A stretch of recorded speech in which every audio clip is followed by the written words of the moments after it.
Well, we got lots of questions written down here, and you know what? You guys are here, so Pat, let me just double check these questions that I have from you as well, okay? Because I had a couple of them on the books here. First one, you were wanting to know what the phrase pre-tribulation and mid-tribulation refer to. Is that right? No. I was talking to somebody and they said, basically I understand and accept everything you say, but I have to stop you there. And I was talking about tribulation, and the person felt like the wrath of God was the same as tribulation, simultaneous. And I think they're different. So that was my first question. I got that one down as well. I just hadn't mentioned that one to you yet. Yep. And then there are 3 verses that say immediately after the tribulation, look up and Jesus will come. So why does pre and mid tribulation even exist if there's 3 verses that say immediately after the tribulation? So I think that's only 2 questions. Well, basically, yes, why does pre and mid exist if it says immediately after the tribulation Jesus will come? And what reference was that you were looking at with the pre and mid one? And then while you're looking for that, the other last one I had was from Mark 13:30, which says, "Verily I say unto you that this generation shall not pass till all these things be done." And your question was, what generation? What's that talking about? Yeah, so I forgot that. Okay, perfect. Okay. Okay, the scriptures are Matthew 24, 29 to 31.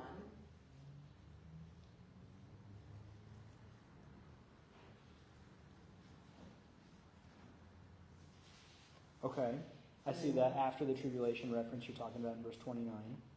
And then Mark 13,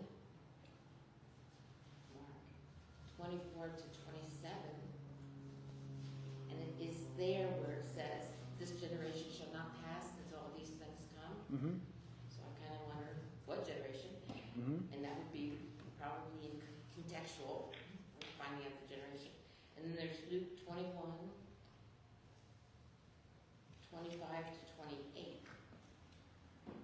See, this is all immediately after the tribulation. Yep. Gotcha. Okay.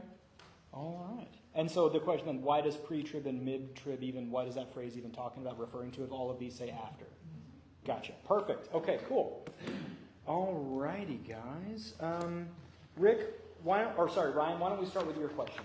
Okay? Because that way we can jump right into our How to Study the Bible rules, which will kind of carry us through some of these other ones as we go. So, your passage was in 1 Kings, totally different book, chapter 15. Let's all turn there and we'll get started. 1 Kings, chapter 15.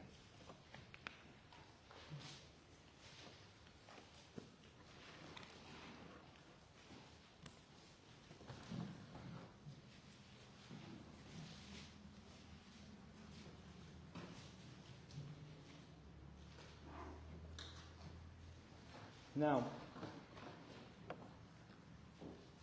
the question here that we're looking at is all the way down in verse 23. The rest of all the acts of Asa, and all his might, and all that he did, and the cities which he built, are they not written in the book of the Chronicles of the kings of Judah? Nevertheless, in the time of his old age, he was diseased in his feet. And then it goes on in verse 24, and Asa slept with his fathers and was buried with his father in the city of David his father. And Jehoshaphat, his son, reigned in his stead. Okay, so whenever we have a question, before we do anything else when we're looking at how to study the Bible, what is the first thing we should do? That's right. Thank you, Rick. Determine the context. How do we do that? Read the context. Very good. What is the context? In this specific thing, where would you start? If you were trying to figure out what's going on with Asa and his feet, what would you do first? We've dropped into verse 23. We've dropped into verse 23 here. We have this statement about King Asa. And we want to know what's going on with why he was diseased in his feet. How would we determine the context? What does that mean functionally for us?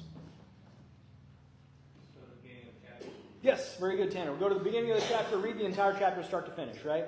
And Ryan, it sounds like that's what you were doing at home with this anyway, based on the way you worded your question, okay? So let's go up here, and let's just kind of run through this a little bit, okay? Now in the 18th year of King Jeroboam, the son of Nebat, reigned Ahijah over Judah. 3 years reigned he in Jerusalem. His mother's name was... hold on. We need to skip down a little bit because Asa's not here yet. We don't need to know about this. We need to know about Asa. Here we go. Okay. And Abijam slept with his fathers. They buried him in the city of David. And Asa, his son, reigned in his stead. We're in verse 8. In the 20th year of Jeroboam, king of Israel, reigned Asa over Judah. 41 years reigned he in Jerusalem. Mother's name was Maacah, a daughter of Abishalom. And Asa did that which is right in the eyes of the Lord, as did David his father. Like Ryan mentioned, right? This guy seems to have lived righteously. Verse 12, he took the Sodomites out of the land, removed all the idols that his father had made. Also Maacah, his mother, even he removed her from being queen because she had made an idol in a grove. And Asa destroyed her idol and burnt it by the brook Kidron. This guy knew what was up, right? Even willing to depose his own mother from the royal family because of the sin that she committed. She's like, nope, we're not doing this idol thing. It's not happening. But, like it says in verse 14, but the high places were not removed. Nevertheless, Asa's heart was perfect with the Lord all his days. And he brought in the things which his father had dedicated, and the things which he himself had dedicated, into the house of the Lord, silver and golden vessels. And there was war between Asa and Baasha, king of Israel, all their days.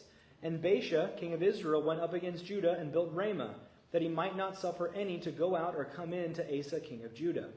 Then Asa took all the silver and gold that were left in the treasures of the house of the Lord, and the treasures of the king's house, and delivered them into the hand of his servants.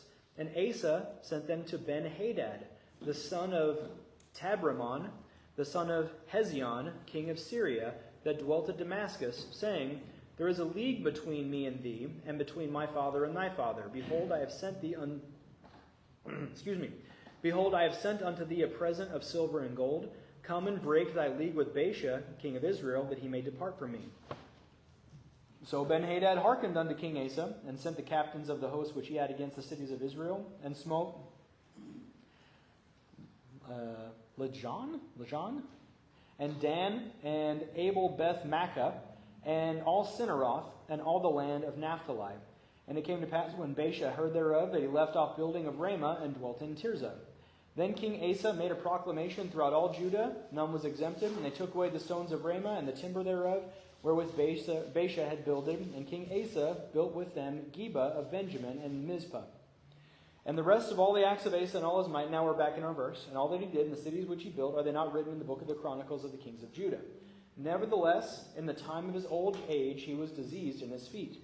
And Asa slept with his fathers, and was buried with his fathers in the city of David his father, and Jehoshaphat his son reigned in his stead. Okay, did everybody understand what was going on here between Asa and Baasha, and this conflict that's going on? Okay. So quick rundown. Baasha is king of Israel, and Asa is king of Judah. If you remember back in the very first part of 1 Kings, right after Solomon, the kingdom is split between Israel and Judah, and the kingdom is now divided. So you have two kings.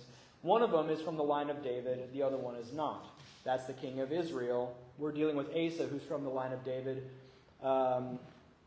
And Baasha is this king of Israel, right? Baasha goes up against Judah and built Ramah, so this city. When you look at where it was built on a road to where nothing could go in and out towards Israel, towards Judah and Jerusalem. The city was blocking that passage. Okay? And that's what this Baasha, king of Israel, did when he went up against them. Now Asa, well, I should say before that, this guy Baasha had an alliance with the king of Syria in order to make this thing happen and to do this construction and to help him fight against Judah. Asa took all of the silver and gold that were left in the house of the Lord in the temple, and the treasures of his house and the king's house, gave them to his servants, and sent them to Syria, trying to buy off this king of Syria, basically saying, hey, I'm going to pay you all this money for you to break your alliance with the king of Israel, so that way it's easier for me to fight him and overcome him and take back the land that he's invaded. Okay? And when this Syrian king gets all these gold and all the treasures from the house of the Lord and everything else, he says, sure, sounds good. In fact, I'm even going to help you fight them. They fight, and Asa is then able to take back this land, and then he builds the city of where was it down here? Built with them Geba and Mizpah of Benjamin, right? But that's what you see basically happening in the rundown of this story. Now, you get an interesting clue, actually, in verse 23 of how we can answer this question, which actually lines up with one of our How to Study the Bible rules as well. We have now read all of the context in this passage. We read everything that had to do with Asa from verse 8 all the way through verse 24, which is his entire lifetime timeline, right? But what is our next principle when we are looking at how to study the Bible after we've read the context? What's the next thing we should do? Other references, right? So in the Gospels, you're looking at the parallel passages: Matthew, Mark, Luke, and John. They're all going to contain, in a lot of times, not every single book, but a lot of times they're going to contain the exact same story, but written from a different perspective. We always use the analogy of a four-way stop, right? And you have a person look in each corner of it, right? And let's say a car is coming from this way, and a car is coming from this way, and they smash into each other. This person is going to say, oh no, the car, let's just say this one was parked to make it easier. This one was parked right here. This one came and smashed into him, right? This person here is going to say, oh yeah, the car came from behind me and smashed into this one that was parked. This one's going to say, oh, the car came straight toward the one that was parked and smashed into it. Same exactly event that happened, but it's from different perspectives. When you look at Matthew, Mark, Luke, and John, that's what you're going to get. When you look at the book of Kings and Chronicles, you get the same perspective, right? Same telling of events, but from a different perspective. You see the same thing in the book of Revelation when you're looking at the different accounts of the tribulation. You have 4 separate accounts of the same 7-year time period in the book of Revelation. You see that over and over and over in the Bible, there are multiple retellings of the same story to get it from different perspectives. Matthew, Mark, Luke, and John, 1st and 2nd Chronicles. And the hint that I was kind of poking at there as well is that it's written in verse 23, it says, are they not written in the books of the Chronicles of the kings of Judah? So we have a second account of what happened during this time frame that we can review to try to add additional details into what we already know. So the next thing we need to do is to look at 2 Chronicles chapter 16, because that's where this shows up. So let's all turn to 2 Chronicles chapter 16. This is another one of these passages where we're kind of going to look at most of the chapter here, just so we can get an idea of what's happening, okay? Now, we got verse 1 pulled up. In the 6th and 30th year of the reign of Asa, Baasha, king of Israel, came up against Judah and built Ramah to the intent that he might let none go out or come in to Asa, king of Judah.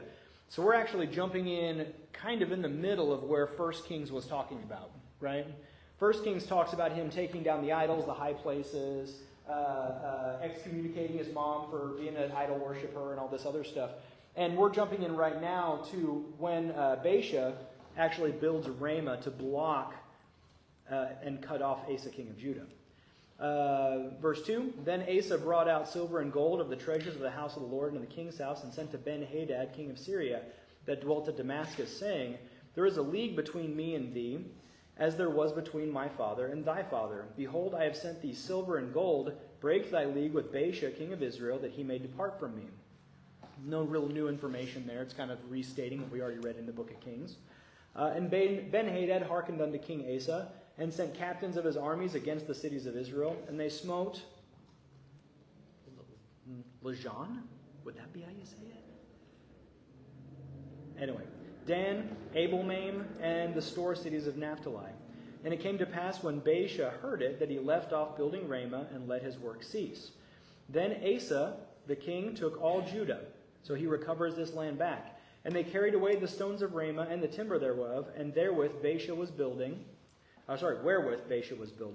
and he built therewith Geba and Mizpah. And at that time Hanani the seer came to Asa king of Judah, and said unto him, Because thou hast relied on the king of Syria, and not relied on the Lord thy God, therefore is the host of the king of Syria escaped out of thine hand. Were not the Ethiopians and Lubims a huge host, with very many chariots and horsemen? Yet because thou didst not rely on the Lord, he delivered them into... Yet because thou didst rely on the Lord, he delivered them into thine hand. For the eyes of the Lord run to and fro throughout the whole earth, to show himself strong in the behalf of them whose heart is perfect toward him. Herein thou hast done foolishly, therefore from henceforth thou shalt have wars. Now, we get a little bit of a perspective on Asa here, right? So, and Ryan, I think you might have already mentioned this too, that it seemed like other than just not trusting in what God was doing, he seemed like he was otherwise doing pretty good as far as what he was doing in the early part of his life, right? Let me just jot something down here really quick. It kind of tells you too without saying it. Usually God's pretty specific about saying Asa put his trust in the Lord, and God let him help him defeat Asia. But he didn't say that. It said to. Yep. Paid money to another king to help him out instead. And he gives the examples like, look, I already delivered this huge army into your hand anyway. When you trusted in me, you didn't think that I couldn't do the same thing twice? Right? Were not the Ethiopians and Lubans a huge host? Huge host. You don't see the word huge that often in the Bible, but it shows up there. Doesn't that kind of pop out a little bit? It's huge. Anyway. That's more like picking, if I was to pick words, just out of that one verse, probably Asa. Just look at all the reference points of Asa, and that would have led me there. Mm-hmm. Yeah, I mean, it said in Kings that it was written in the books of the Chronicles, right? And so that's how I would have found it, as I just would have typed in Asa into my concordance and then looked for any reference in the book of Chronicles. And that's how you would have landed with this passage here. But now check this out, because we're not quite done yet with this, right? So this seer, this prophet, verse 10, then Asa was wroth with the seer and put him in a prison house. For he was in a rage with him because of this thing. And Asa oppressed some of the people at the same time. So he actually takes this prophet and throws him in prison after he tells Asa this. He gives him the word from God, and he throws him in jail for it. And then it goes on, and behold the acts of Asa, the first and last, they are written in the books of the kings of Israel and Judah. There's your reference back to Kings. So if you had, by happenstance read this first in Chronicles, it would throw you back to the book of Kings, where now you can see his early life, right? When he first became king and the things that he did before all of this happened. So you get both halves of the story by reading both places. But look at this, because it still hasn't mentioned his feet yet. And Asa, in the 39th year of his reign. Now remember, he reigned 41 years, right? So this was just the last 2 years that he was alive. And it says when he was in his very old age. So literally just the very end of his life. Just at the very last little part. This will come back later. Remember that. Just the very last little part. Okay? He gets a disease in his feet. Until his disease was exceeding great. Yet in his disease he sought not to the Lord, but to the physicians. And I think that's something that we all should have inside of our hearts. Yeah, don't ever trust them doctors, man. They don't know what they're doing. But the woman who had, I know your heart. The woman who had the issue of blood, it said that. They didn't fix her either. No. They don't know what they're doing. And it's even said that some of them even had It's to practice. That's right. It's a practice.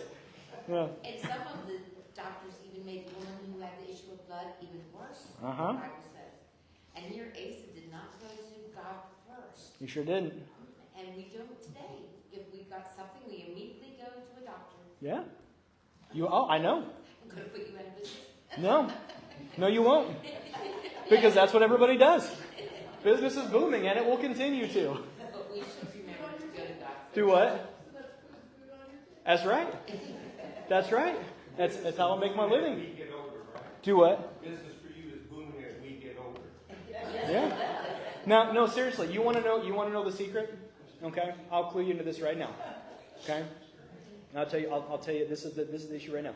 If everybody lived exactly the way this book said to, and I mean not just with their spirit, not just with their spiritual health, but their physical health as well, and I mean lived exactly the way that it says to, you would put a doctor out of business.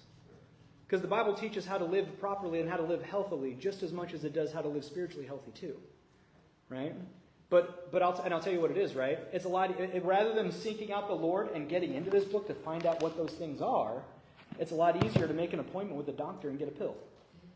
Right? Because a pill I can just pop it in my mouth, take it once a day, and be done. But that's what modern medicine is designed to do. And that is just the truth. It is. Now look, my specific job is working in a hospital. You think of it like I'm taking care of the patients that are circling the drain. My job is to keep people from death. Right? It's not sarcasm. It's just the truth. If someone's sick enough to be in the hospital, they need serious intervention. But that doesn't, but long-term change, that only comes from lifestyle change. Truly, it only comes from lifestyle change. You change your mind, you change your heart, you change your heart, mind, and body, you will have good health. If you follow exactly what this says. And that's the truth. It really is. But it's a lot easier to not do those things, to seek out the physicians. And it also says in the Bible too, as you stand praying, forgive. And how many of us have a grudge about something or someone? That's true. That's true. Let me show you something real quick.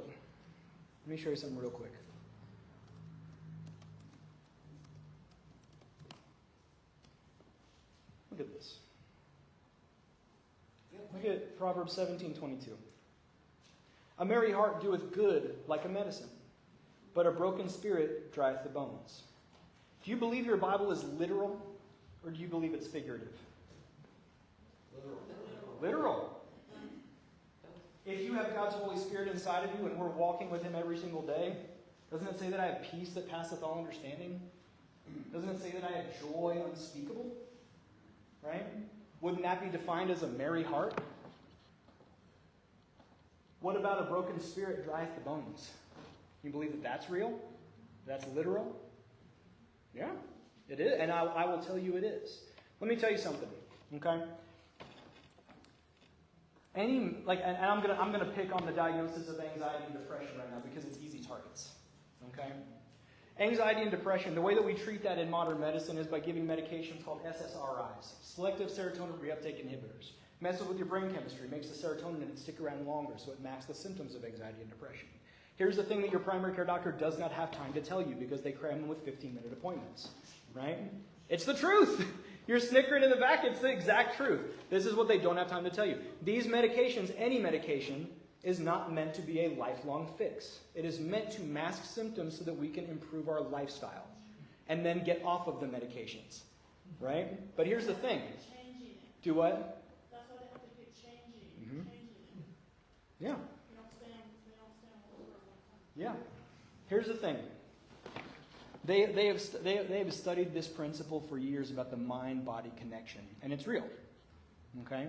It truly is real. And I don't mean like a positive outlook. I mean truly a merry heart doeth good like a medicine. I have seen patients who, let me put it this way. I have seen frail 90-year-old people who have fallen and broken multiple bones, but who have a merry heart, not need pain medication. But a 30-year-old, 40-year-old who has anxiety and depression and does not have a merry heart is putting down opiates like Chiclets. It's the same injury, and yet how is it better tolerated by someone who has a merry heart? Well, because they're already getting the medicine. The medicine's the merry heart. The Bible's the truth, man. You ask any doctor working in the hospital if they've seen that, they'll all say they have. 100%. 100%. I could rant about this forever. I will give you one more to go off of. And I don't know what the connection with this is. Okay? But when you're talking about a merry heart doeth good like a medicine, whenever I see a patient in the hospital that has, and again, I'm generalizing here. Okay, so I am not pointing to any one person in the congregation or online. If you're listening, I'm giving a generalization based on my experience working in the hospital. And I think if you talk to other hospitalists, they would probably corroborate this, right? Whenever I see a patient that has more than 5 medical allergies listed on their chart, okay, almost always they're taking medication for anxiety and depression. And have multiple mental health issues. Okay? I don't know why. I don't know why there is that thing, but I know this verse, that a merry heart doeth good like a medicine, but a broken spirit drieth the bones. The point is, mental health is tied to physical health, and physical health is also tied to mental health. The Bible builds that connection together. Taking care of my mental and my spiritual health will affect my physical health. When I take care of my body, the way the Bible says to take care of my body, I will have good physical health, which in turn will affect my mental health. We've talked about that in Bible study before. I think it was a Sunday a couple of months ago. The spiritual exercise plan that we talked about. Yeah. I'm telling you, Huh? Small steps. Yeah, small steps over time lead to big change. Regardless, Asa diseased in his feet. Asa diseased in his feet. Where are we at here? Yeah, but in his disease he sought not to the Lord, but to physicians. Okay? So, you got Asa, who, the king of Israel, builds a city which blocks passage in and out of his lands and starts invading into his lands. He doesn't trust in God. Instead, he tries to buy off somebody to get out of trouble instead of seeking out the Lord. Right? And you know what? It works. It wasn't the right way to go about it, but it did work for him. Right? Honestly. Now, he had to spend all of the treasures in the temple and his own property to make it work, but it did work. He got the results he wanted, which was Baasha was out of his lands. Right? Would everybody agree with that? Now, look at verse 9. For the eyes of the Lord run to and fro throughout the whole earth, to show himself strong in the behalf of them whose heart is perfect toward him. Right? That phrase right there. So, the eyes of the Lord are running to and fro throughout the earth. Baasha has invaded. Okay, Asa, call on me, and I will get you out of this. I will rescue you. I will deliver you from this. Call on me. He doesn't do it. Right? We already established that he doesn't do it. So at the very end of his life, in the last 2 years he was alive, he gets a disease in his feet. The eyes of the Lord are running to and fro, looking for someone whose heart is going to be made perfect. Asa, you now have a disease in your feet. You know what you can't do? You can't buy your way out of this one. Right? He still tries. He seeks after the physicians and continues to get no answer and no answer and no answer and no answer. The disease gets worse and worse and worse, and he eventually dies. But the entire time, and it makes this comment in verse 12, yet in his disease he sought not to the Lord. Meaning that was an option. He could have done an about face and said, you know what, I've messed up with Baasha, but I got this disease in my feet. Let me seek after you and what your word says. Deliver me from this. Because the eyes of the Lord was still running to and fro throughout the earth, looking for him. He was waiting for him to make that chance. To take that opportunity. To seek after the Lord instead of after whatever other, source of deliverance that he could find. Yes? So, I don't know what verse it was where it said he paid that way, bought his way out of it. But in Jonah, when Jonah was going the opposite way of God, it said when he went to Tarshish? he paid the fare thereof, but he had to pay his own way. Mm-hmm. So you can kind of see that, like, instead of God opening the door, they have to. Right. So basically, he would have paid the physicians, paid Baasha, Mm-hmm. he's coughing it up to do his thing. Maybe not. I mean, I don't know. Maybe if you're the king of Israel, you might have your own, in-house guy. Maybe that's concierge medicine. But I mean, that's free. Yeah. Yeah. Well, again, the whole purpose of him having it, according to this, was for him to have another chance to seek out the Lord. Right? And unfortunately, he didn't do it. Now, granted, not to minimize the stuff that he did do, right? These are the two things that it notes about him where it's like, look, he didn't really do what was right with Baasha and also didn't do what was right with the thing with his feet. But look at what the guy did before. It said his heart was still right with the Lord, right? Got all the idols out of the land. Excommunicated his own mother for worshiping demons. Right?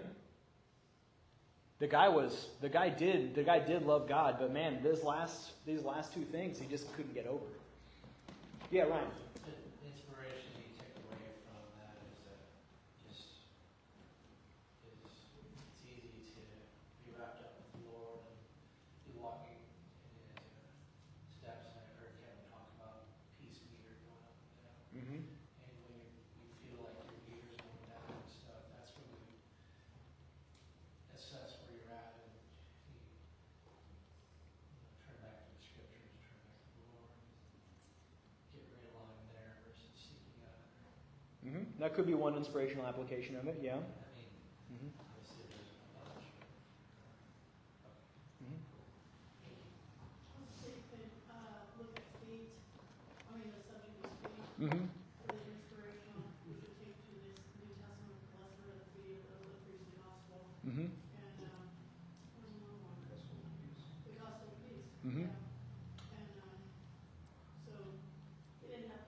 didn't seek the Lord, and he's not going with his feet, Mm-hmm. go, what's the verse about, something about going with your feet? Shod, your feet shod with the preparation of the gospel of peace. So his feet are diseased, they're not shod with the gospel of peace, inspirational. Mm-hmm. If you use the words. Yeah, tracing the words through, finding New Testament equivalent of it. Yeah. Yep.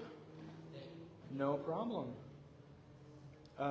You could also, well, we're going to circle back to this towards the end, okay? We'll circle back to kind of some of these principles and another inspirational application a little bit later. But for now, does that cover that as far as what was going on with Asa? Excellent. Okay, let's move on to some of Pat's questions. All right. Now,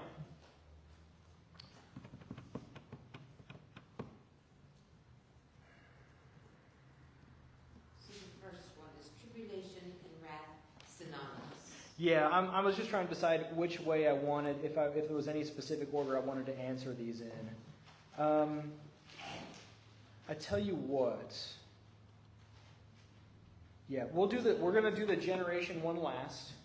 Okay? The generation question we're going to do last. We'll do the first two first, okay? The tribulation and wrath of God. I tell you what, let's start with that one first. Okay. So,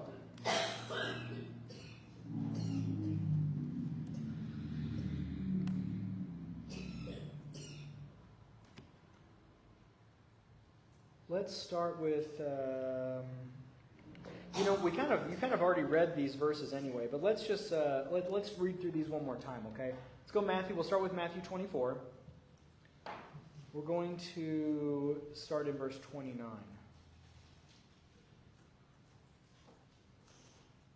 Okay. Immediately after the tribulation of those days shall the sun be darkened, and the moon shall not give her light, and the stars... Well, hold on.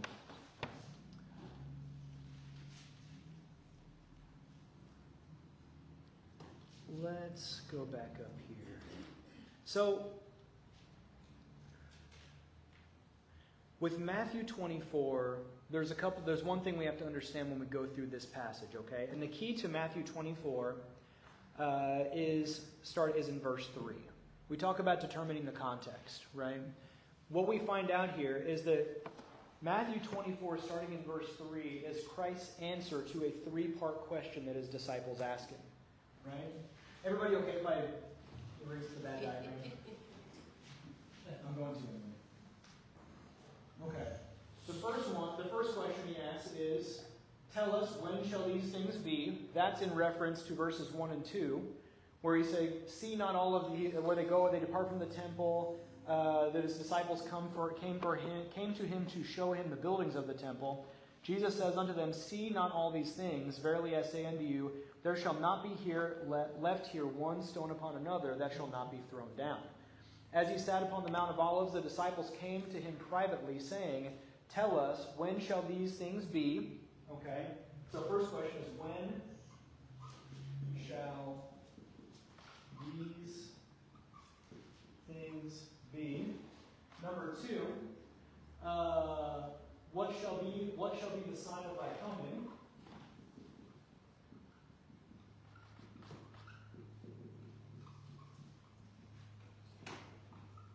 And lastly, and of the end of the world.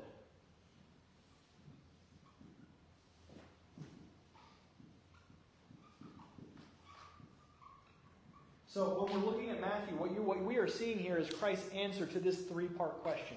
Okay? When is the destruction of the temple going to happen? Okay. Next, what is going to be the sign of thy coming? And last, the end of the world. So it's going to go through all of these different things, right? We are going to focus on the part of the question that answers the sign of thy coming. Okay? That coming that is being talked about here is the second coming of Christ, which occurs after the tribulation. Okay? I am going to jump into this in verse 15. Okay? When ye therefore shall see the abomination of desolation spoken by Daniel and the prophets stand in the holy place, if you read in the book of Daniel, that's talking about when the Antichrist enters into the temple, sits down in the temple and declares himself to be God. Then let them which be in Judea flee into the mountains. Let him which is on the housetop not come down to take anything out of his house, neither let him which is in the field return back to take his clothes. And woe unto them that are with child, and to them that give suck in those days. That's one of our key words when you look at this, is those days. You'll see that again in a verse later on. But pray that your flight not be in the winter, neither on the Sabbath day, for then shall be great tribulation, such as was not since the beginning of the world to this time, no, nor ever shall be. And except those days should be shortened, there should be no flesh saved. But for the elect's sake, those days will be shortened. Then, if any man shall say unto you, Lo, here is Christ, or there, believe it not. For there shall arise false Christs and false prophets, and shall show great signs and wonders, insomuch that, if it were possible, they should deceive the very elect. Behold, I have told you before. Wherefore, if they shall say to you, Behold, he is in a desert, go not forth. Behold, he is in the secret chambers, believe it not. For as the lightning cometh out of the east, and shineth unto the west, even so shall the coming of the Son of Man be. For wheresoever the carcass is, there will the eagles be gathered together. Immediately after the tribulation of those days, so that all is describing tribulation. Then we get to this point, immediately after the tribulation of those days shall the sun be darkened, the moon shall not give her light, and the stars shall fall from heaven, and the powers of the heavens be shaken. Then shall appear the sign of the Son of Man in heaven, and then shall all the tribes of the earth mourn. And they shall see the Son of Man coming in the clouds of heaven with power and great glory.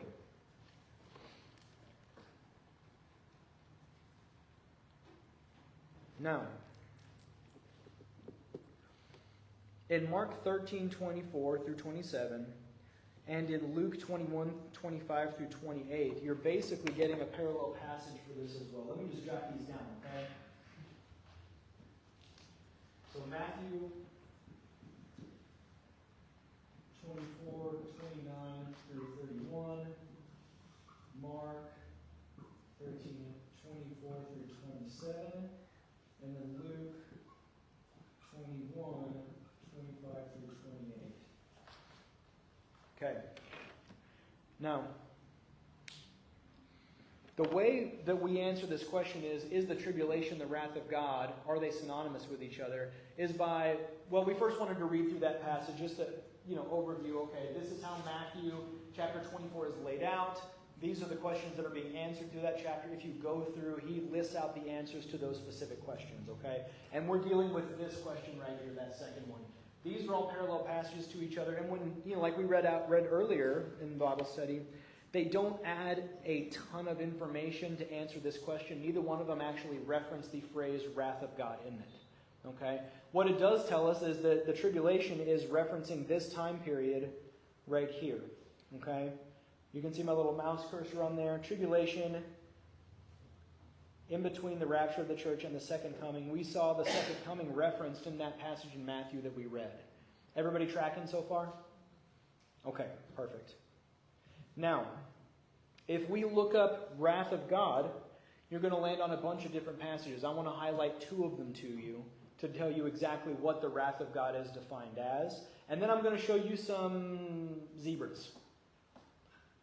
Zebra is a term that we use in medicine sometimes. Think about it this way. Okay, if something goes like that and has a mane, and you see the outline of it, and it vaguely looks like with a long neck and a snout and then 4 hooved feet and a long tail, what is that? A horse. What can it also be? A zebra. What's more common? A horse. Exactly. So sometimes you have zebras, right?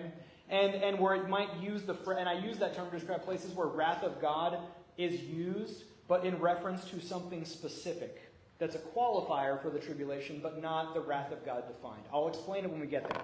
For now, though, I want you to look at a couple verses. First one is in John chapter 3, verse 36. So let's go there first.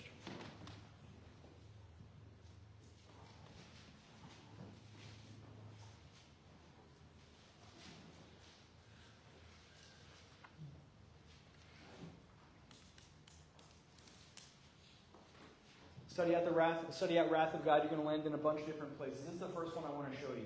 Okay? It says, He that believeth on the Son hath everlasting life. And he that believeth not on the Son shall not see life, but the wrath of God abideth on him. It's talking about salvation, right? He that believeth on the Son hath everlasting life. What's the opposite of everlasting life? The direct opposite. Everlasting death. Yes. Does that fit into a 7-year time frame? No, it doesn't. Let me prove it. This next one is we're going to go to Revelation chapter 14.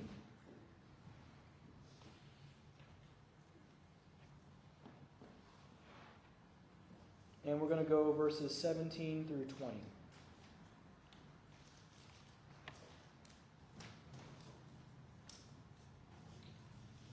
Oh, no, that's the wrong reference. I'm sorry. We want 9 through 10, actually. We're going to get to that passage in a second, but I want to show you this one first. 9 through 11, actually, here. Okay.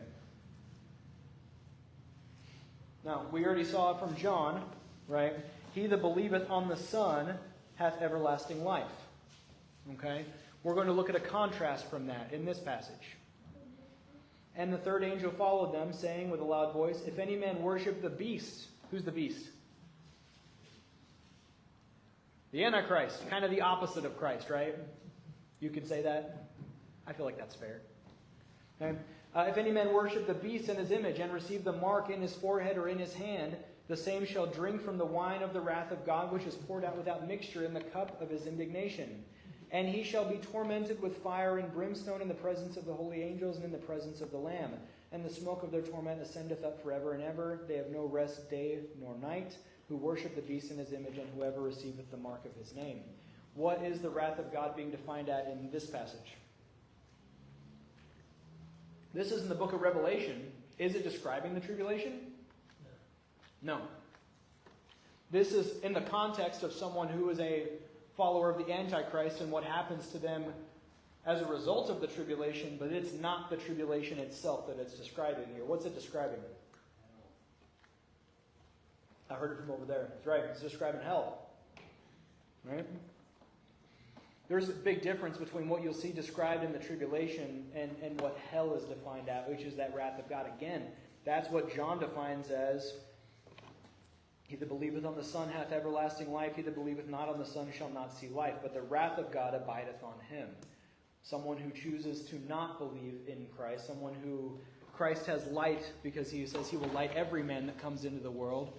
He will reveal himself to them and make known what he has done for them. And the salvation is through belief in Jesus Christ. And someone willingly sees that, understands that sacrifice, and says, no, I'm not interested, despite all of that. That's the fate that awaits them. In the tribulation, that comes in the form of following the Antichrist, among other things. But that's the one that's being discussed in this passage specifically right here. Now, I mentioned that there are a couple of red herrings or some zebras in this, where the wrath of God is also used, that are associated with the tribulation, but aren't the defining passage of what the tribulation is, right? And I think that's where sometimes those wires get crossed a little bit. There's one of them is in the same passage here if we just scroll down. Okay? Look at this. Starting in verse 17. And another angel came out of the temple which is in heaven, he also having a sharp sickle. And another angel came out from the altar which had power over fire, and cried with a loud cry to him that had the sharp sickle, saying, Thrust in thy sharp sickle, and gather the clusters of the vine of the earth, for her grapes are fully ripe. And the angel thrust in his sickle into the earth, and gathered the vine of the earth, and cast it into the great winepress of the wrath of God. And the winepress was trodden without the city, and blood came out of the winepress even unto the horses' bridles, by the space of 1,600 furlongs. Okay? This is actually describing, in this passage, an aspect of the second coming of Christ, where the Antichrist and his followers are basically being destroyed by Christ as he comes back in this winepress of God's wrath. It's not describing the tribulation as a whole. It's describing that second coming at the end of it. And it attributes what these people are experiencing to the wrath of God. It's part of that. But ultimately, where are they going to end up according to verse 9, 10, and 11? Revelation, of this same chapter. Yep, exactly. Okay. Now, there's another one here too. Look at this. Revelation 16:1. If you remember, I mentioned earlier on in Bible study that Revelation is written where you have 4 different accounts of the tribulation, right? Just like Matthew, Mark, Luke, and John, Chronicles and Kings. 4 separate accounts in a row, right? In the second half of the tribulation, you see this account here. And I heard a great voice out of the temple saying to 7 angels, "Go your ways and pour out the vials of the wrath of God upon the earth." And the first went and poured out his vial upon the earth. There fell a noisome and grievous sore upon men which had the mark of the beast and upon them which worship the image. When you look at each one of these vials, these are punishments, consequences, this element of God's wrath that he's pouring out on the earth. It occurs during the second half of the tribulation. But again, the tribulation is not defined as God's wrath. This is just another attribute of the tribulation that's being described here in that way. Does that make sense?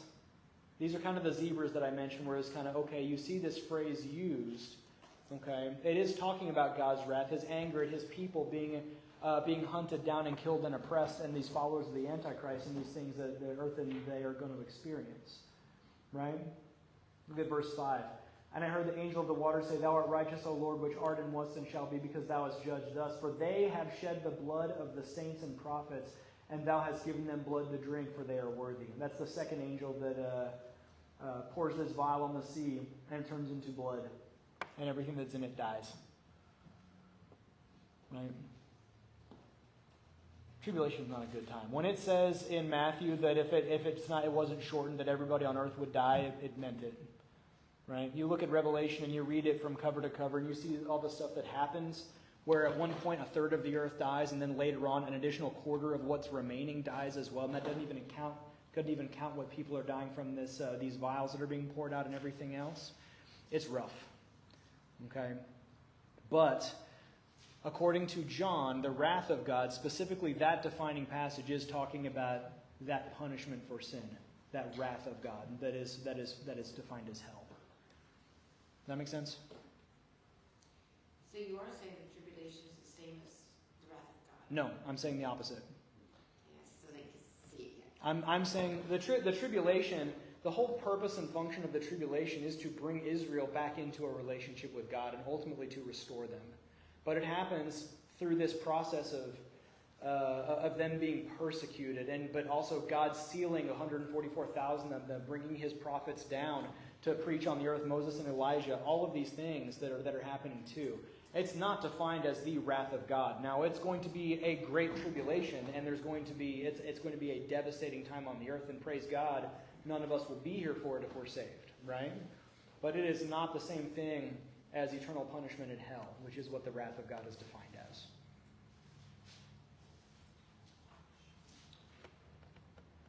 There's more to it. What do you mean? Jesus said, people are going to say, Jesus is here, Jesus is there. Mm-hmm. But I'm telling you, don't go. Mm-hmm. So I used to think that, because they have visuals, if you see a certain watermark on a curtain that is the Mother Mary, Mm-hmm. and everybody goes to go see that. I was thinking Jesus was saying, don't go, don't waste your time.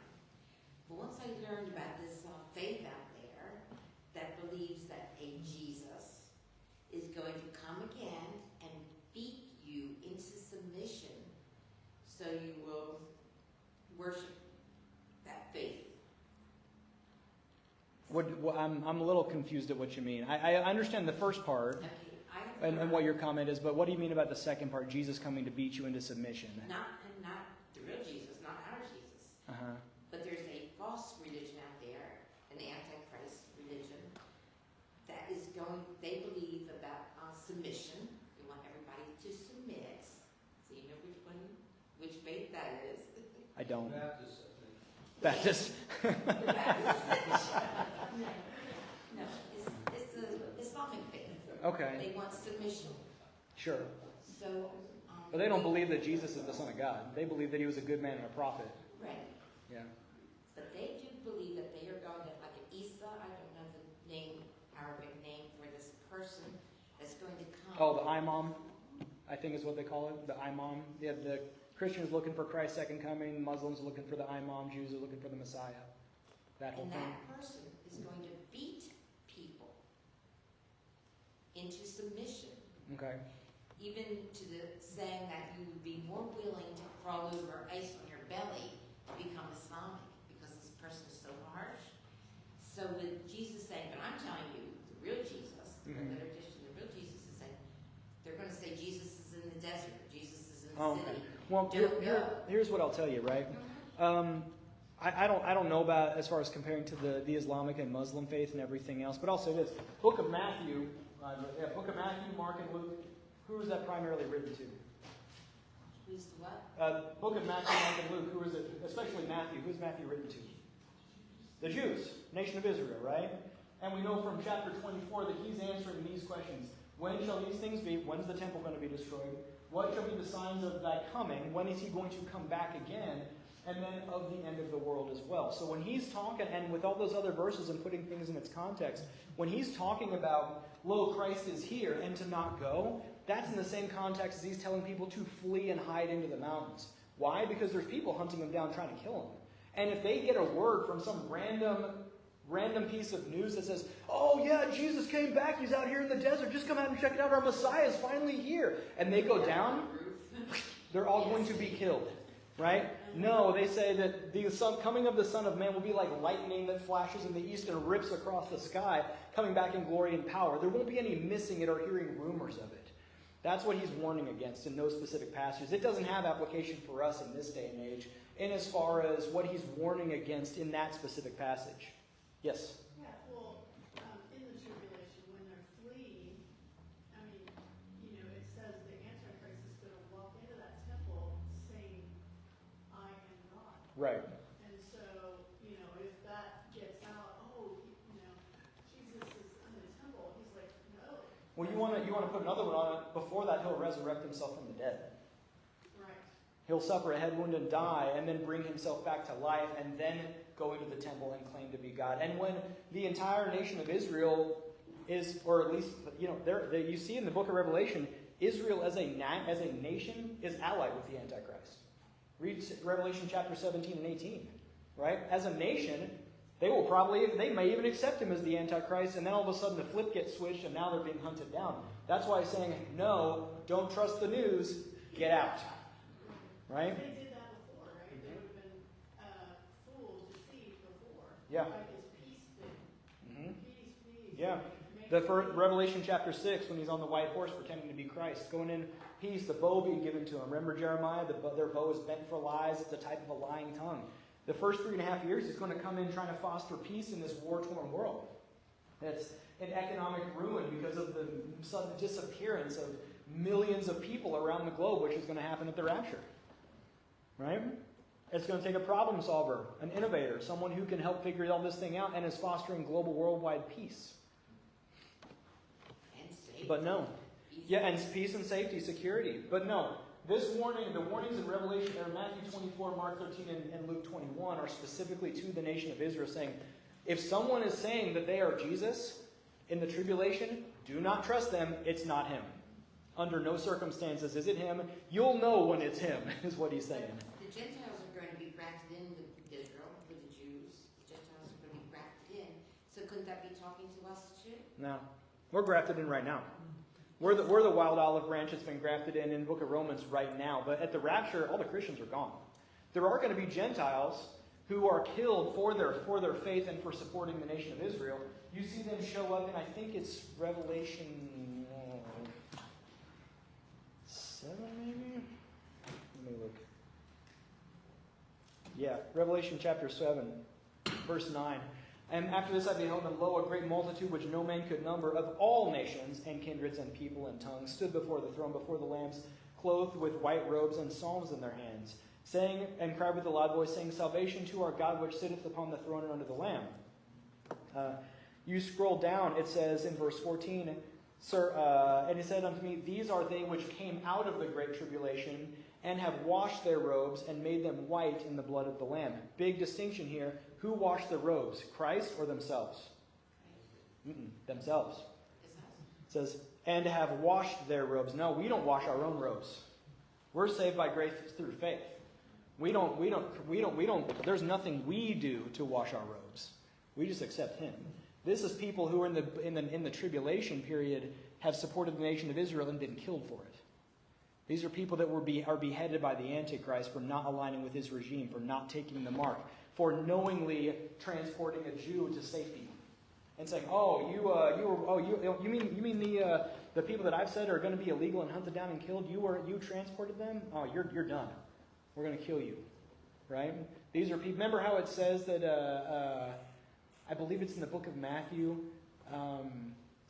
When I was in hunger, you fed me.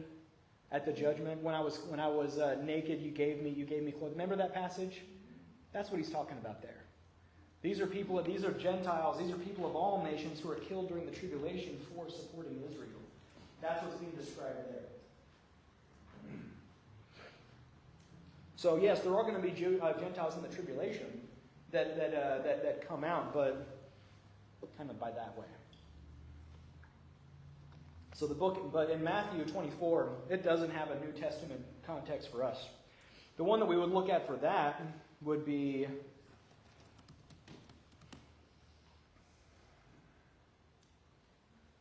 let me find it here. Give me 1 second. Yeah, look at 1 Timothy 6. This is what we watch out for. We don't need to watch out for someone pretending to be Christ, because what do we have in front of us right now? God's Word. What is God's Word defined as? Who is the Word? Right? Jesus Christ is the Word. This is Jesus Christ. I don't need to be deceived if someone out there saying, Jesus, I have him right here in my hand. Right? I don't need to worry about that. But look what we're warned for. 1 Timothy chapter 6. This is written directly to a New Testament believer. If any man teach otherwise, and consent not to wholesome words, even the words of our Lord Jesus Christ, and to the doctrine which is according to godliness. Meaning, teaching something that's not written in this book. Right? Having a doctrine of what, it doesn't really matter what it is if it's not written in here. He is proud, knowing nothing, but doteth about questions and strives of words, whereof cometh envy, strife, railings, evil surmisings, perverse disputings of men of corrupt minds, and destitute of the truth. Supposing to gain these godliness, what are we supposed to do? Withdraw ourselves. Don't listen to it. Don't be around it. Just get away from it. You have all the truth you need right here. That's the warning that we are given as for a New Testament believer. Now, very quickly to answer your question about the pre-trib and the mid-trib stuff, those phrases typically aren't referring to the second coming. It's referring to the raptures. Okay? And when you study your Bible, there's actually 3 distinct raptures that you see.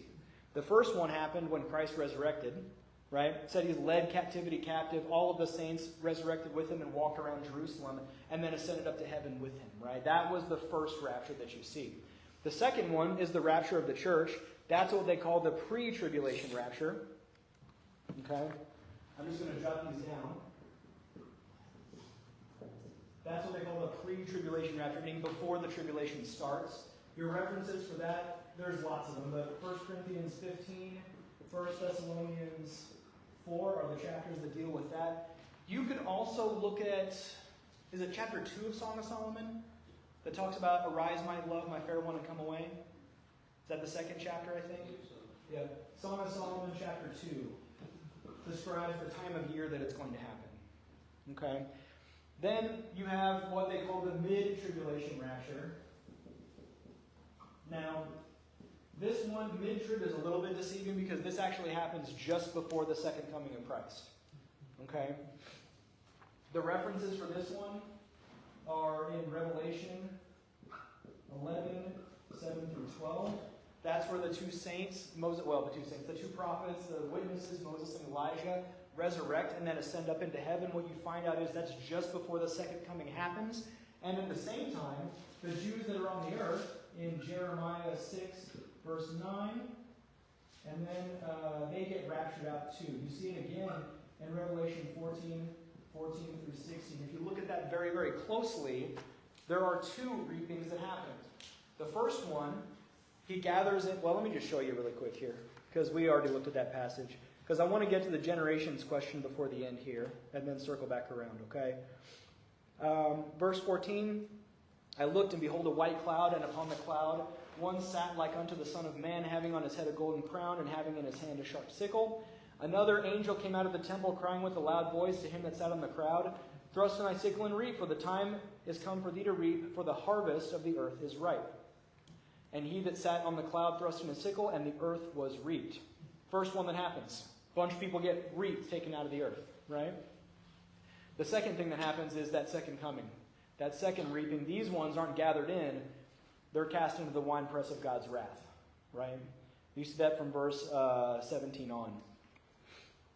Now, so these phrases here are having to do with those specific things. So when you're looking at Matthew chapter 24, Mark 13, and Luke 21, what's being described as after the tribulation is the second coming, right? But we have the pre-tribulation rapture, if you want to call it that, the rapture of the church occurring right here. And then it's not on this time. Maybe, hold on. I think I have a Book of Revelation timeline that Lauren made that has this in it somewhere. Let me look here.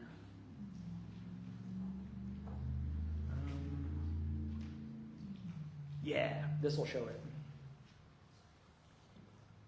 Okay. We also call it the third rapture. You can see him there, just before the guy on the horse. So you've got the two witnesses, 3.5 years. This actually marks down the church age, all the seals, the trumpets, and the vials, when they happen, and then everything lining up with the second coming of Christ. But you see this third rapture described in Isaiah 26, Jeremiah 6, and it is happening right at the end here, just before the second coming of Christ. That is what they call what they're, I think, referring to by the mid-tribulation one. And if anybody wants this, just catch me afterwards. I'll write your email down and I'll send it to you.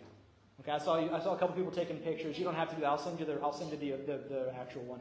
Or we'll put it on the app, and then everybody can have it.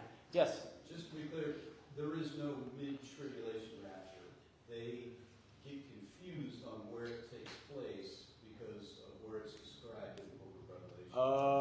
Oh, they're seeing it halfway through the book and calling that mid-trib, because they believe, okay. Right. So I see why they're coming up with this term, because yeah, it should be like actually end trib rapture, if you're going to call it as what it actually is. Yeah, there is a whole, if you read Clarence Larkin, I believe he teaches it like this as well, and there's a whole subset, not to bash on Larkin, I love his charts, he's great, right? But a lot of people will teach that Revelation, it doesn't have 4 separate accounts. Okay, you look on our timeline, we wind them up based chronologically here, but you have, okay, actually, you don't even have, look at this. You have the seals, which is one account, and then you have the trumpet of the 2 witnesses, that's another account. And then you have this Antichrist account, which isn't on there as much. It's just kind of bookmarked in there. And then you have the vials, and the trumpets, these last accounts here. You have these accounts of Revelation going through. Some people teach that the book of Revelation is written chronologically. Kind of like the book of Matthew is written chronologically. The events that happen, or Luke would be a better example. The book of Luke is written chronologically, where the events that happened in chapter 1 preceded the events that happened in chapter 15, 20, whatever it is. And they go numerically. The book of Revelation is not like that. You get from chapters 1 through 3, prequels, right? Chapter 4, the rapture. And then you start these multiple accounts of the same 7-year time frame. And then at the end, right, in Revelation 19, you have the final account of the second coming of Christ.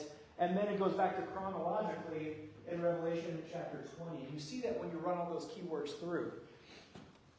I'll send this out to whoever wants it. But that's basically the way that lays out. And that's why they call it the mid-tribulation rapture, because what's being described with this sickle harvesting is occurring in chapter 14, which is roughly right in the middle of the book. A little bit past middle.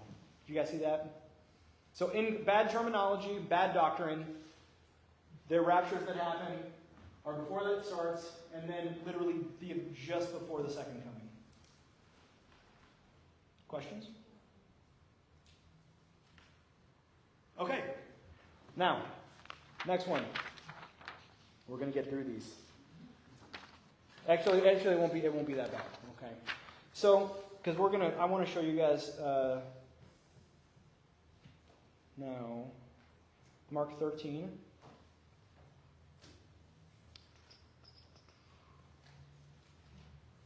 And then we're going to go verse 30. You could also read this in Matthew and in Luke. And actually, what I might do... No, we'll do Mark. Okay. Let's start in verse 28. Now learn a parable of the fig tree. When her branch is yet tender, and putteth forth leaves, ye know that summer is near. So ye in like manner, when ye shall see these things come to pass, know that it is nigh, even at the doors. Verily I shall say unto you that this generation shall not pass till all these things be done. The things he's talking about being done is this description of when shall these things be? The destruction of the temple. What shall be the sign of thy coming? And the end of the world. He's saying the generation that sees this, right, this event with this fig tree, that generation will not pass away until this stuff happens.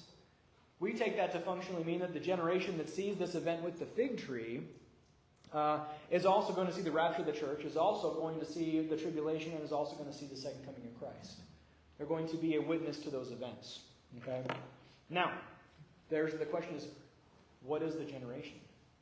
Right? Up until that point, does everybody understand what we're talking about here? Okay. Now, a couple of things.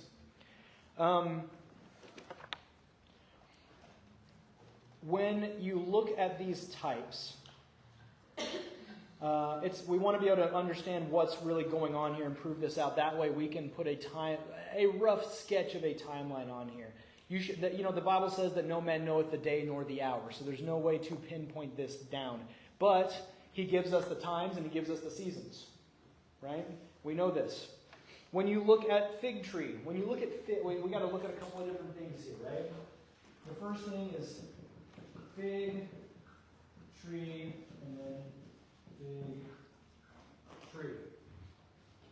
1 second here.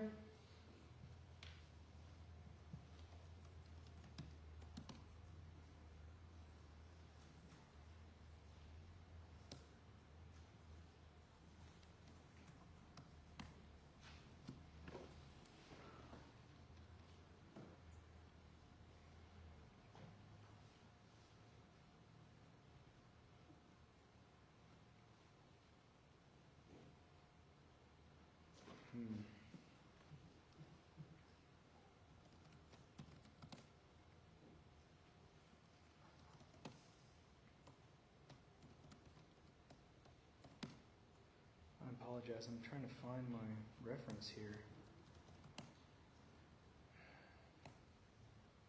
Well, either way, we can let's work with this, okay?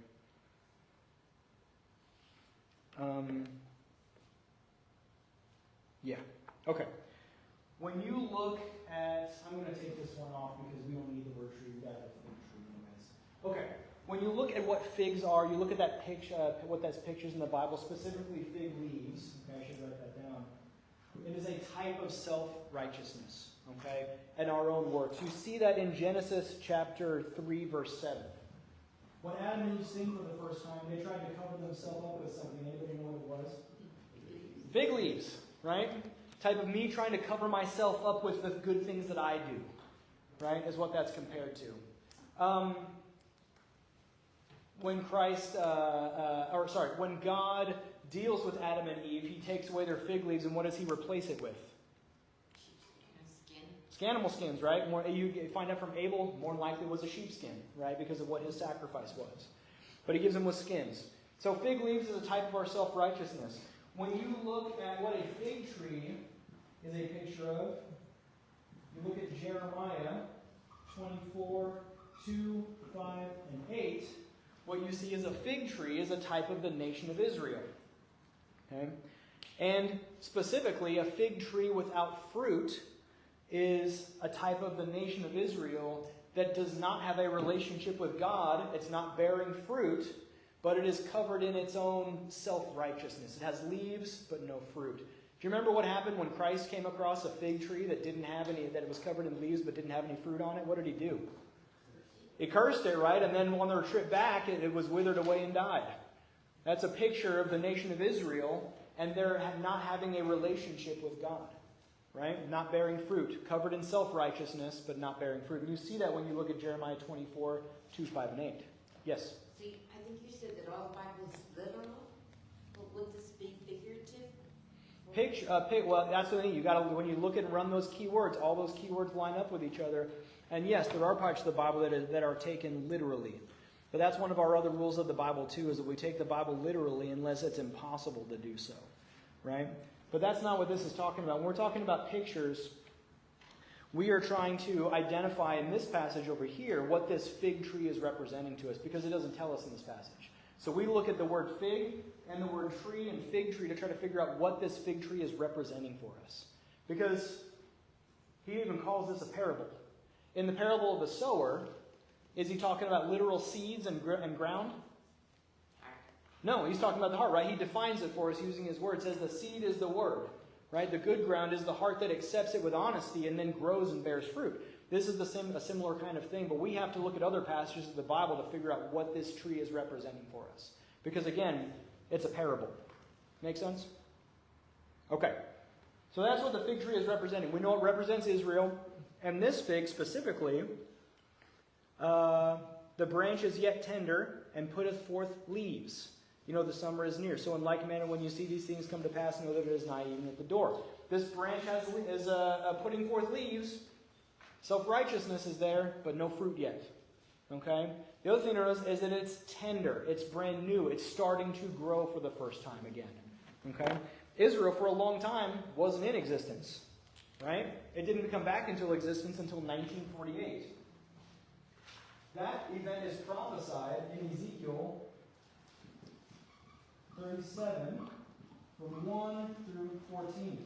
You give that a read, it talks about the nation of Israel being scattered through this valley like its dried bones. Right? And these dried bones come together and form an army, a nation, an army, and it tells you this is going to be the nation of Israel coming back together again.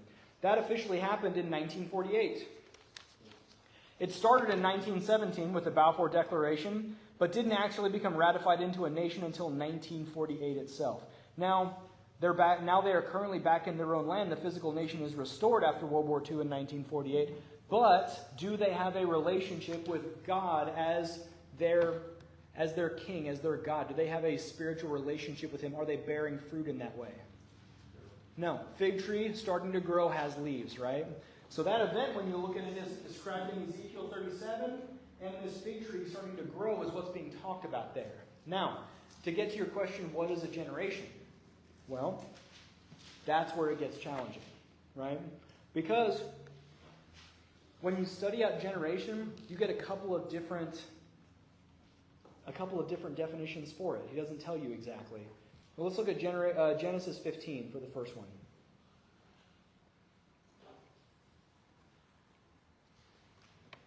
Look at this.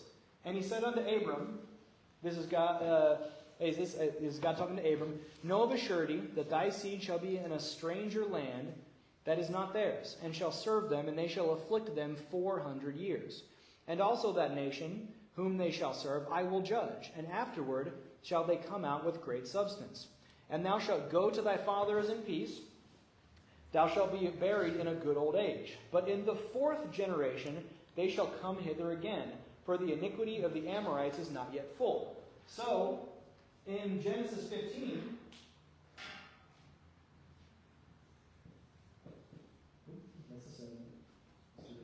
in Genesis 15, you see that 400 years is roughly equal to 4 generations. That would mean that one generation should equal 100 years. You guys see that? Okay, so that's one marker for it. But then, who is the book of Genesis written by? Moses. Well, Moses also has a psalm that was written in Psalm chapter 90. Look at this. A prayer of Moses, the man of God. So, a prayer that Moses wrote down, verse 10. The days of our years are 70 and 10. And if by reason of strength they be 80 years, yet is there a strength of labor and sorrow, for it is soon cut off and we fly away. In this one, he describes a lifetime, this generation, because again, that's what he was defining here, as 70 to 80 years.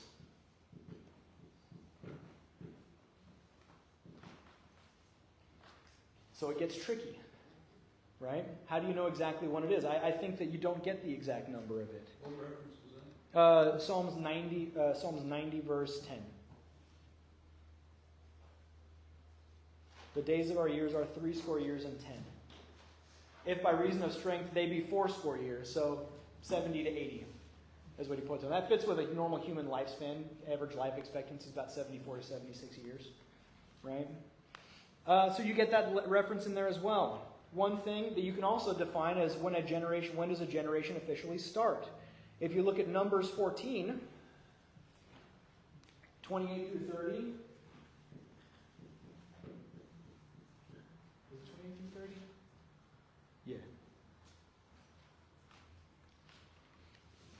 Yeah. This is the story of Caleb and Joshua.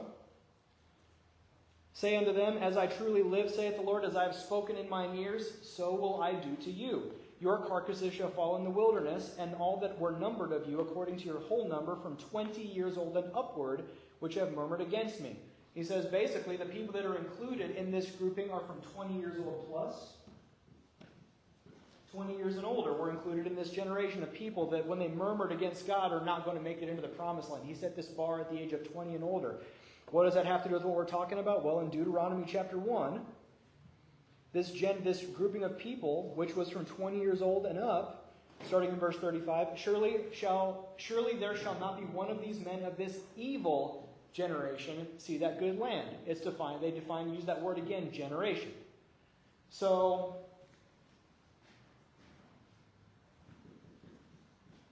you combine Numbers 14, 28, and 30 with Deuteronomy chapter 1, and he's saying anybody that was over 20 years old was included in this generation. And so it's, okay, are you dealing with a generation that's just every 100 years? Are you dealing with it as the life expectancy of a guy, which is roughly 70 to 80 years? Or are you talking about anybody that's alive that's over 20 years old is considered a generation? You see it used in different circumstances each time, and it doesn't tell you specifically which one is being used in this. Just that the generation that sees it will not pass away. Right? So does that mean that it's 100 years from that all this is going to take place in before the year 2048, because that would be 100 years after 1948? Would it mean that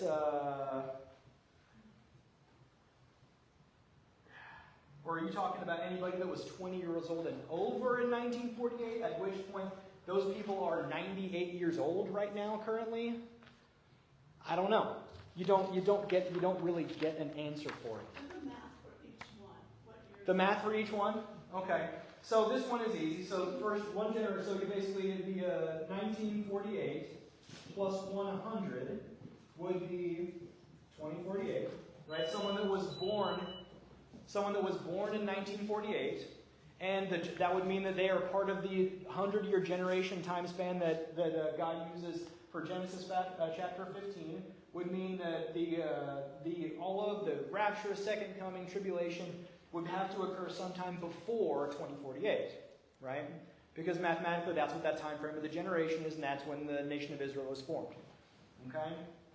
If you use the lifetime of 70 to 80 years, then you would be going, someone that's better at math, would be 1948 plus, let's go highball 80, because that's the upper number that Moses used in Psalms.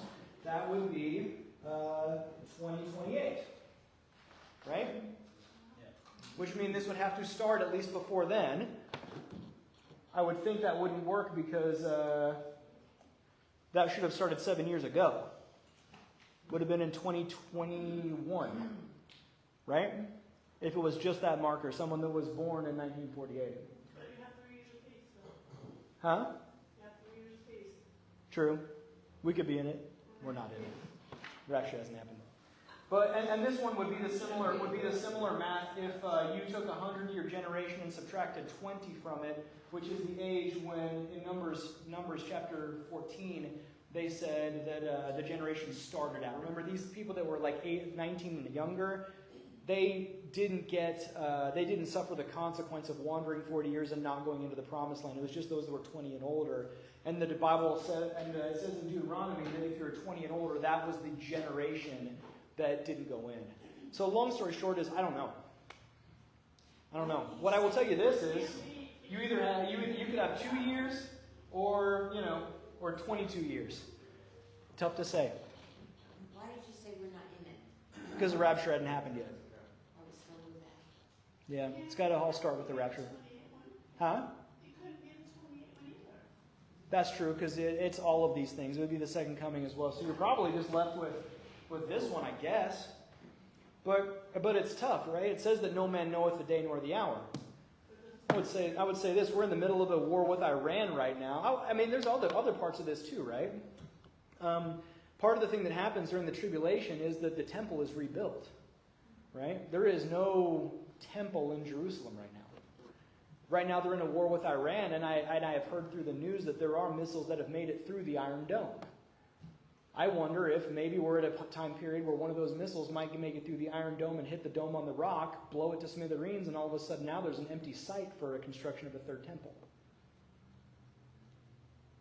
I don't know. It could happen. We'll see. What was it? Or they could read the book of Ezekiel. Oh yeah, and find out that it's Actually put it. where it's supposed to be. on the dome of the rock. Yeah. It's supposed to be the new site. Right. So you don't know. There's other things that have to happen before. For the Antichrist to sit down in a temple, there's got to be a temple. They could. Yeah. You don't know. We don't have to see that. Yeah. You don't know. All that he's saying is like, look, be ready. Yeah, but it also says he will stand in the holy mountain where he ought not. Mm-hmm. So it doesn't always say temple, it says he will stand in the holy mountain where he ought not to stand.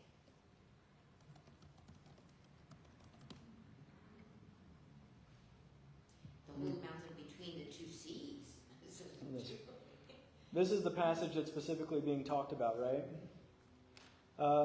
And the arm shall stand on his part, and they shall pollute the sanctuary of strength. They shall take away the daily sacrifice, and they shall place the abomination that maketh desolate. This is talking about sacrifice. This is dealing with the temple. See it here as well. And he confirmed the covenant for many 1 week, and in the midst of the week shall he cause sacrifice and the oblation to cease. And for the overspreading of abominations he shall make it desolate, even unto the consummation that determineth that it shall be poured upon the desolate.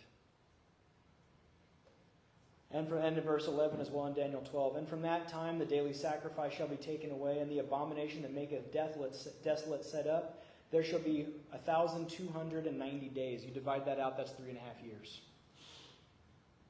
Yes?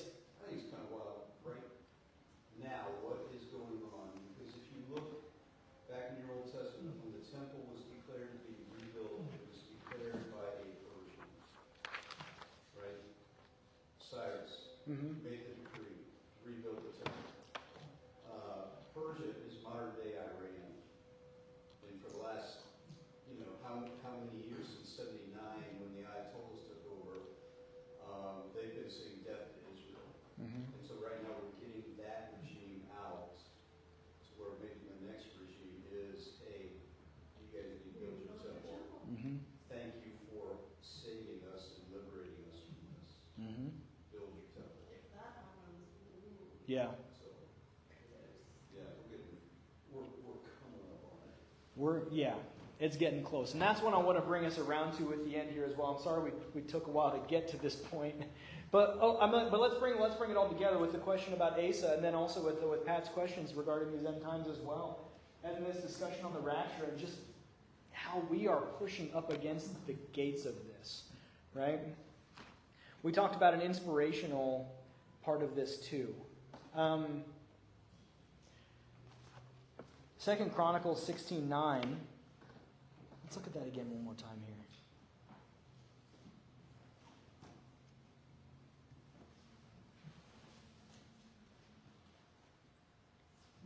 For the eyes of the Lord run to and fro throughout the whole earth, to show himself strong in the behalf of whose heart is perfect toward him. Right? Those eyes of the Lord still running to and fro, wanting to show himself strong in the hearts of those that are perfect for him. That didn't change. That's still happening, right? We do it a different way than maybe Asa did back at the time. We talked about Asa specifically. He had an infirmity in his flesh, and we have that same kind of example with Paul in our New Testament too, right? 2 Corinthians 12. Lest I should be exalted above measure through the abundance of the revelations, there was given unto me a thorn in the flesh, The messenger of Satan to buffet me, lest I should be exalted above measure. He besought of the Lord thrice, that it might depart from him. And he said unto him and said, My grace is sufficient unto thee, for my strength is made perfect in weakness. Most likely, therefore, will I rather glory in my infirmities, that the power of Christ may rest upon me.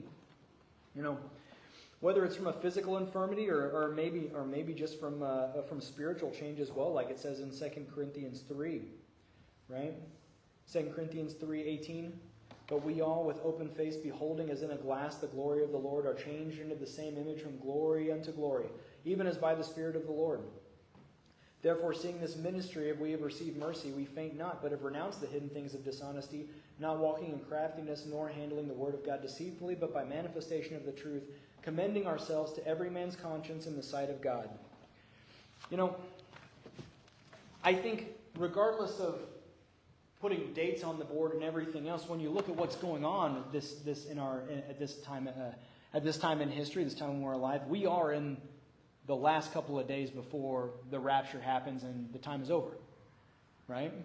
This whole thing that happened with Asa happened in the last 2 years of his life. He was king for 41 years, and this thing with his feet didn't happen until year 39, right? When we look at that in our timeline as well, we, in a lot of ways, are in a similar situation. Okay? Who knows how much time we have left before the rapture happens and we don't have a chance to to rely on God to prove himself strong for us to go into his word, for us to change, to grow, to become more like him. We're in the last couple of moments. Right? We're coming into the spring. You read that passage in Song of Solomon, you find out that the rapture of the church is supposed to happen sometime in the early summer. You cross-reference that with the time zones and everything else. You're looking at probably a late May, early June time frame based on what's written in the time framing of Song of Solomon. We could be in the last, 8, 12 weeks before the rapture happens. It says to pray that our leaf be not in winter. Yeah, that's talking to the Jews, though. That's talking about the Jews in the tribulation. We're talking about right now. I'm talking about if we got to think to ourselves, okay, Asa had the last 2 years of his life where God gave him another chance.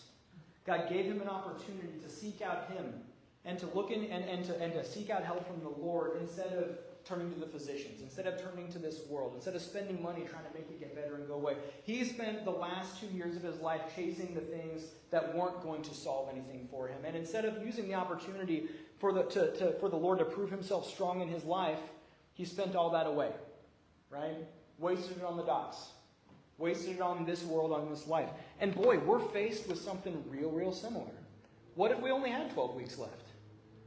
Do I know the things in my life that God has put in front of me saying, wow, this might be the last chance that you have to let me prove myself strong in your life. The last chance you have before I come back and the opportunity is gone for you to change and move forward. We talked about the feet being shed for the preparation. This might be the last chance for me to witness to the people that are in my life, to save them from what's coming. Right? We should be living every day of our life like that, but going into the time frame we're going into and knowing what we know about what prophecy says, it really could be it as well. It's like, am I aware of those things? Of the things of my my diseased feet that need to be addressed? Am I thinking about those every day? Am I actively pursuing that and wanting to change that? Or am I doing what Asa did and trying to buy my way out of it, distract myself with physicians, getting angry when it gets revealed to me by the seer and throwing him in prison? Right? It's like, where am I at? Where am I at with those things? Because just like Asa was at the end of his reign when he was faced with it, even if it's not this year or next year or the year after that, doesn't change the fact that we are at the end too. We are at the end too, and it's going to be rapidly coming to a close. We can use Asa as an inspirational application. Sometimes the inspirational application is what not to do.